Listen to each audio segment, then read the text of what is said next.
নিজাম আল মুলক প্রথম মাদ্রাসা প্রতিষ্ঠা করেন। এরপরে দেখো মাদ্রাসার প্রকারভেদ। মাদ্রাসা কিন্তু বিভিন্ন রকমের হতে পারে। যেমন প্রাথমিক শিক্ষার জন্য মাদ্রাসা, তো প্রাথমিক শিক্ষার জন্য মাদ্রাসা প্রধানত মক্তবে দেয়া হয়, এবং মক্তবে একটা আরবি শব্দ, এর মানে হচ্ছে স্কুল, মানে বাচ্চাদের শিক্ষা দেওয়া হয় প্রধানত মক্তবে। এবং মাধ্যমিক এবং সিনিয়র মাধ্যমিক, তো মাধ্যমিক এবং সিনিয়র মাধ্যমিক এগুলোকেই প্রধানত মাদ্রাসা বলা হয়। তার মানে হ্যালো ফ্রেন্ডস, আমরা মাদ্রাসা সার্ভিস কমিশনের ইন্টারভিউয়ের প্রিপারেশন নিচ্ছিলাম।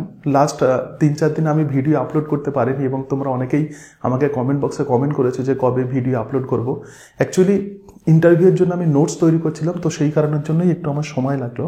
তো এবারে আমি এই বিভিন্ন নোটসগুলো থেকে আলোচনা করব। দেখো, যেহেতু ইন্টারভিউয়ের ডেট তোমাদের দিয়ে দিয়েছে, মানে 6 জানুয়ারি থেকে প্রধানত ইন্টারভিউ হবে 15 জানুয়ারি পর্যন্ত, এক্সেপ্ট 12 জানুয়ারি ইন্টারভিউ হবে না, কারণ ওই দিন যুব দিবস। তোমাদের হাতে প্রধানত সময় খুব কম, এবং সেই জন্যই আমি যে আলোচনা এবার শুরু করব সেগুলো মোস্ট ইম্পর্টেন্ট থেকে লেস ইম্পর্টেন্টের দিকে যাব। তো আজকে যে অংশ আলোচনা করবো একটু তোমাদেরকে দেখাই।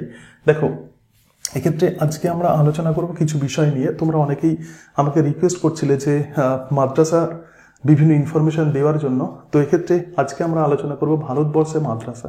তোমরা অনেকেই আমাকে বলছিলে যে মাদ্রাসার বিভিন্ন ইনফরমেশন দিতে, তো আমি যতটুকু ইনফরমেশন পেয়েছি তোমাদেরকে শেয়ার করছি। অ্যাকর্ডিং টু আর্টিকেল 30, মানে আমাদের যে কনস্টিটিউশন আছে, তো সেই কনস্টিটিউশনের আর্টিকেল 30 বা অনুচ্ছেদ 30 অনুযায়ী সমস্ত সংখ্যালঘু, মানে ভারতবর্ষে যত সংখ্যালঘু সম্প্রদায়ের মানুষ আছে, সেটা ধর্ম হতে পারে বা ভাষা হতে পারে, তারা পছন্দের শিক্ষা প্রতিষ্ঠান প্রতিষ্ঠা করতে পারবে। যেমন মুসলিমরা আমরা জানি যে মাদ্রাসা প্রতিষ্ঠা করে, সুতরাং তারা কিন্তু সেটা করতে পারবে এবং পরিচালনা করার অধিকার থাকবে। যেমন মুসলিমদের মাদ্রাসা আছে এবং খ্রিস্টানদের মিশনারি স্কুল আছে।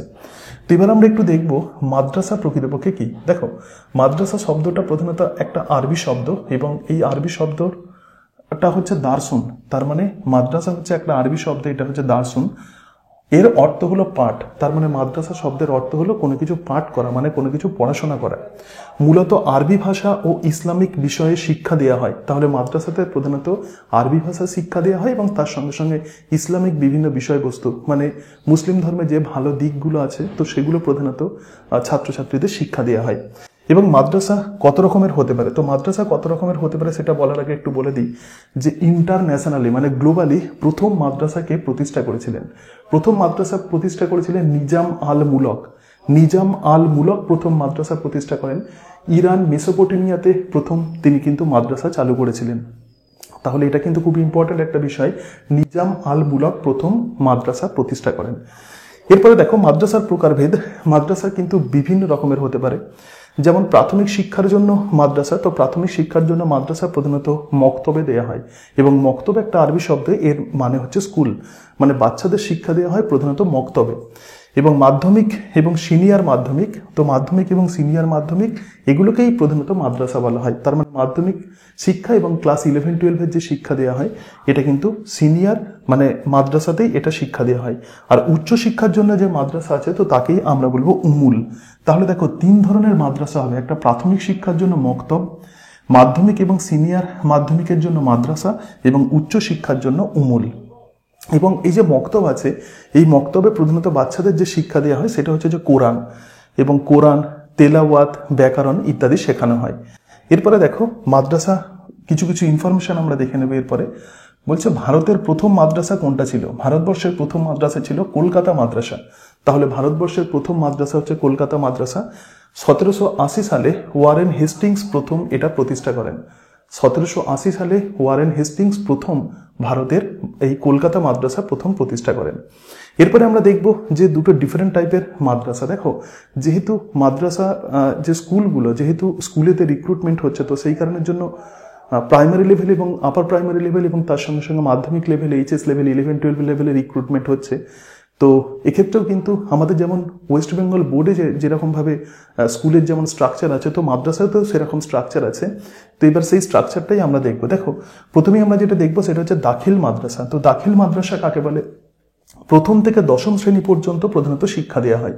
তাহলে দাখিল মাদ্রাসা হচ্ছে যে মাদ্রাসায় ক্লাস 1 থেকে ক্লাস 10 পর্যন্ত শিক্ষা দেওয়া হয়, তো সেটাই হচ্ছে দাখিল মাদ্রাসা। এবং মাধ্যমিকের মতো দাখিল পাসের সার্টিফিকেট এখানে দেওয়া হয়। তাহলে মাধ্যমিকে যেরকমভাবে সার্টিফিকেট দেওয়া হয় মাধ্যমিক পাসের, তো দাখিল মাদ্রাসাতে যারা পড়াশোনা করছে, তো তাদেরকে দাখিল পাসের সার্টিফিকেট দেওয়া হয়। এবং এই দাখিল মাদ্রাসাকে আলিম মাদ্রাসাও বলা হয়। এবং এই দাখিল মাদ্রাসা কিন্তু সরকার পরিচালিত, মানে এটা গভর্নমেন্ট এইডেড। যেরকমভাবে আমাদের যে মাধ্যমিক যে স্কুলগুলো আছে গভর্নমেন্ট এইডেড স্কুল, তো এই দাখিল মাদ্রাসাও কিন্তু গভর্নমেন্ট এইডেড স্কুল। এরপরে আমরা যেটা দেখব তো সেটা হচ্ছে ফাজিল মাদ্রাসা। তো ফাজিল মাদ্রাসা কি? আলিয়া মাদ্রাসায় অনুষ্ঠিত সরকারি পরীক্ষা এখানে নেওয়া হয় এবং প্রধানত দেখো ক্লাস 11 এবং ক্লাস 12-এর স্টুডেন্টসদেরকে প্রধানত ফাজিল মাদ্রাসায় শিক্ষা দেওয়া হয়। তাহলে দাখিল মাদ্রাসায় ক্লাস 1 থেকে ক্লাস 10, আর ফাজিল মাদ্রাসায় কি করা হচ্ছে? ক্লাস 11 এবং ক্লাস 12-এর ছেলে মেয়েদের শিক্ষা দেওয়া হয়। এবং আলিয়া মাদ্রাসায় অনুষ্ঠিত সরকারি পরীক্ষা এই ফাজিল মাদ্রাসার মধ্যে ইনক্লুডেড। আর ফাজিল পরীক্ষা পশ্চিমবঙ্গ মাদ্রাসা শিক্ষা পর্ষদের অধীনে হয়। তো এই ইনফরমেশনগুলো তোমাদেরকে কিন্তু একটু নিয়ে রাখতে হবে।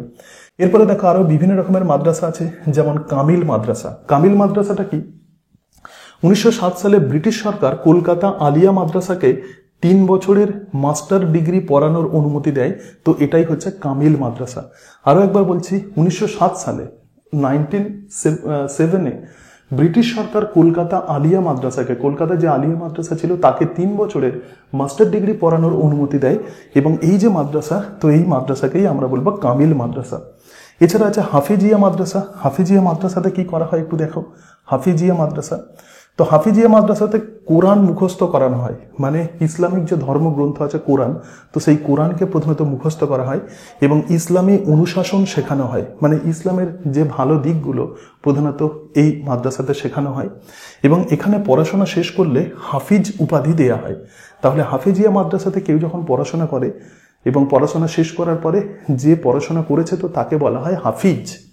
এবং এখানে পড়াশোনা শেষের পর উচ্চশিক্ষার জন্য কাউমি বা আলিয়া মাদ্রাসায় ভর্তি হওয়া যায়। তাহলে যারা হাফিজিয়া মাদ্রাসাতে যারা পড়াশোনা করছে তারা উচ্চশিক্ষার জন্য তারা আলিয়া মাদ্রাসায় ভর্তি হতে পারে। এরপরে দেখো আলিম স্তরে সিলেবাস, মানে একটু সিলেবাস সম্পর্কে আমাদেরকে জানতে হবে। যেহেতু মাদ্রাসাতে ছেলেমেয়েরা পড়াশোনা করছে, সুতরাং একটু সিলেবাস মানে কি কি পড়ানো হয় সেটা জানতে হবে।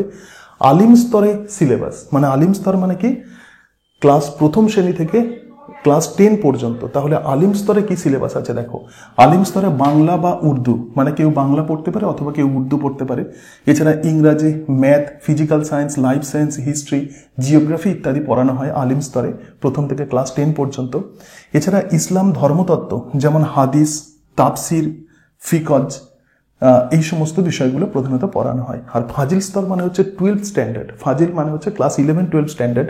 এক্ষেত্রে বাংলা অথবা উর্দু শেখানো হয়, তার সঙ্গে সঙ্গে ইংরাজি, আরবি, ধর্মতত্ত্ব ইত্যাদি এই সমস্ত বিষয় পড়ানো হয়। এরপরে আমরা কিছু ইনফরমেশন নিয়ে নেব। দেখো এক্ষেত্রে West Bengal Board of Madrasah Education, যেরকমভাবে আমাদের West Bengal Board of Secondary Education আছে, West Bengal Council of Higher Secondary Education আছে, তো সেরকমভাবে ওয়েস্ট বেঙ্গল বোর্ড অফ মাদ্রাসা এডুকেশনে সম্পর্কে আমরা একটু দেখে নিই। তো এটা পশ্চিমবঙ্গ মাদ্রাসা শিক্ষা পর্ষদ। যেরকমভাবে আমাদের মধ্যশিক্ষা পর্ষদ আছে, সেরকমভাবে পশ্চিমবঙ্গ মাদ্রাসা শিক্ষা পর্ষদ হচ্ছে West Bengal Board of Madrasah education. এবং এর সভাপতি, বর্তমানে এর সভাপতি বা প্রেসিডেন্ট হচ্ছেন প্রেসিডেন্ট। এক্ষেত্রে সভাপতি কে? বর্তমানে ওয়েস্ট বেঙ্গল বোর্ড অফ মাদ্রাসা এডুকেশনের সভাপতি হচ্ছেন ডক্টর আবু তাহের কামরুদ্দিন এবং আগে ছিলেন মোহাম্মদ ফাজলে রাব্বি। এবং এই ওয়েস্ট বেঙ্গল বোর্ড অফ মাদ্রাসার যে সদর দপ্তর কাজী মোহাম্মদ মহসিন স্কোয়ারে এটা আছে এবং বেগম রোকেয়া ভবনে প্রধানত এর সদর দপ্তর আছে। এবং এই ওয়েস্ট বেঙ্গল বোর্ড অফ মাদ্রাসা এডুকেশনের যারা মেম্বার, একটু মেম্বারগুলো দেখে নাও। মেম্বার কে হবেন? ইন্ডিয়ান প্রেসিডেন্ট হবেন এবং এইচএসও মাধ্যমিক এবং প্রাথমিক শিক্ষা পর্ষদের সভাপতি। এছাড়া আরও কয়েকজন মেম্বার এক্ষেত্রে থাকেন। এবং বর্তমানে কিছু ইম্পর্টেন্ট নোটস আমরা দেখে নিই। বর্তমানে 609টি স্বীকৃত মাদ্রাসা আছে। তার মানে গভর্নমেন্ট স্বীকৃত বর্তমানে যে মাদ্রাসার সংখ্যা সেটা কিন্তু 609। এর মধ্যে 102টি মাদ্রাসা হচ্ছে সিনিয়র মাদ্রাসা শিক্ষার অধীনে এবং 493টি উচ্চ মাদ্রাসা শিক্ষা ব্যবস্থার অধীনে। ঠিক আছে, সুতরাং এই অংশটা একটু ভালো করে মাথায় রাখবে যে 609টি বর্তমানে মাদ্রাসা আছে। এবং মাদ্রাসার যারা শিক্ষক, মাদ্রাসার শিক্ষকদের প্রধানত বলা হয় মোল্লা বা মাওলবী। মাদ্রাসার যারা শিক্ষক, মাদ্রাসাতে যারা পড়ান, তো তাদেরকে বলা হয় মোল্লা বা মাওলবী। তাহলে হাই মাদ্রাসা আমরা কাকে বলবো? হাই মাদ্রাসা হচ্ছে একটা আধুনিক শিক্ষা ব্যবস্থা যা মাওলানা আবু নাসার মোহাম্মদ ওয়াইদের সুপারিশে চালু হয়। হাই মাদ্রাসার আমরা নাম শুনেছি, সুতরাং এটা কিন্তু অনেক বেশি আধুনিক শিক্ষা ব্যবস্থা। মাদ্রাসার কমিশনের এটা কিন্তু মানে মাদ্রাসার শিক্ষা ব্যবস্থার একটু আধুনিক মডার্ন এডুকেশন দেওয়া হয় প্রধানত হাই মাদ্রাসাতে। তো এই মাদ্রাসার শিক্ষা ব্যবস্থা মানে ওয়েস্ট বেঙ্গলে কীরকমভাবে মাদ্রাসার যে স্ট্রাকচার, তার সঙ্গে সঙ্গে ওয়েস্ট বেঙ্গল মাদ্রাসা বোর্ড কিভাবে কাজ করে, তো এই সমস্ত বিষয়ে আমি আলোচনা করলাম। এর সাথে সাথে আর একটা বিষয় তোমাদেরকে পড়তে হবে, তো সেটি হচ্ছে যে যখন মুসলিম সাম্রাজ্য ভারতবর্ষে যখন বিস্তার লাভ করলো, তো সেই সময় কিভাবে মাদ্রাসা শিক্ষা প্রধানত ছড়িয়ে পড়লো আমাদের ভারতবর্ষে, তো সেই সম্পর্কেও তোমাদেরকে কিন্তু পড়তে হবে। আমি সেই সম্বন্ধে আলোচনা করব, তার নোটস আমি তৈরি করেছি। তো আশা করি তোমরা এই যে ইনফরমেশন এটা খুঁজছিলে, তোমরা অনেকেই আমাকে কমেন্ট বক্সে কমেন্ট করছিলে যে মাদ্রাসা বিভিন্ন ইনফরমেশনগুলো দেওয়ার জন্য, তো আশা করি আমি সেটা তোমাদেরকে প্রোভাইড করতে পারলাম। দেখো, এক্ষেত্রে আমি এখন যে ক্লাসগুলো দেবো সেগুলো মোস্ট ইম্পর্টেন্ট থেকে লেস ইম্পর্টেন্টের দিকে যাবে, তাহলে এই অংশটা কিন্তু একটা মোস্ট ইম্পর্টেন্ট টপিকস। আজকে তাহলে এই পর্যন্তই।